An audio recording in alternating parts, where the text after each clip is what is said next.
What is going on, you guys? We're here with another episode of Mr. Jester Vlogs, and if you haven't guessed it already, today we'll be doing another how-to video and we'll be making an addle.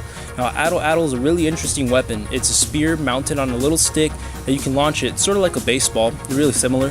And Native Americans would use it to hunt buffalo, deer, and other wild animals. Now, the reason I'm making this is because all we're going to be using is some tape, a Swiss Army knife, and that's about it, and just some random sticks I found in my yard. We're going to be using mesquite wood for the handle, and then the spear itself is just a random stick I found, but I'll be telling you more in the video. Stay tuned and enjoy. Now, to start off, you're going to need a stick which measures around 5 feet, and then one that measures from your elbow to your wrist, along with some tape, scissors, and your Swiss Army knife.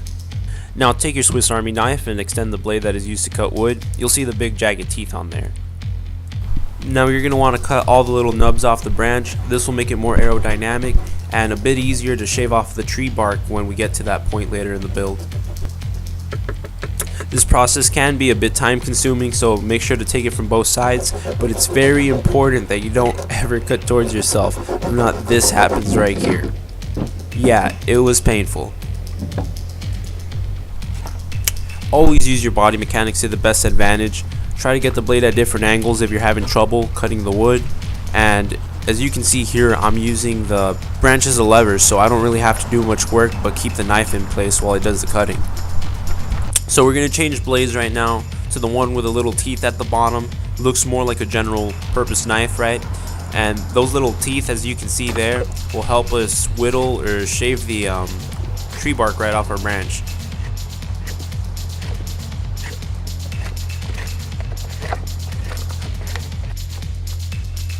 Now, if you've ever peeled potatoes or shaved the skin off an apple, this is probably the most similar thing I can compare it to.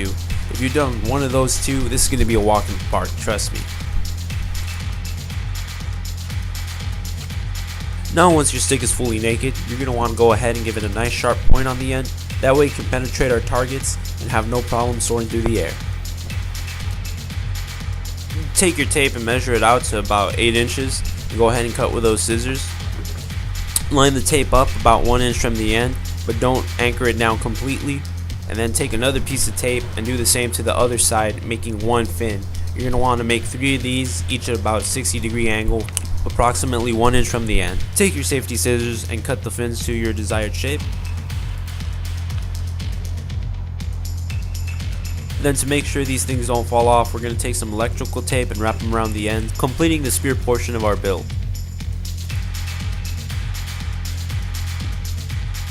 Take your other stick that we previously had and go ahead and make sure it looks something like this. You're going to want that one little peak sticking out at the end, and make sure to cut right behind it. All in all, this is what our spear should look like. Nice, sharp, ready for combat. And I say let's test it and see what it's all about. Take the addle and go ahead and put one stick on the back to pivot it. You're going to want to hold this like you're holding a pencil. Make sure it pivots just like this. Then go ahead and we can start testing it. Now, this is a really accurate weapon, really deadly, and it shoots fairly quick compared to the bow and arrow. You can see from a short distance it's effective, and from a long distance you can still get really good hits on it. Now, I penetrated this sign about 6 inches on this day, but I went ahead and re-recorded it the following day just because it was a bit sunnier and easier to see. Wow, as you can tell, it went deeper on that one, at least a foot.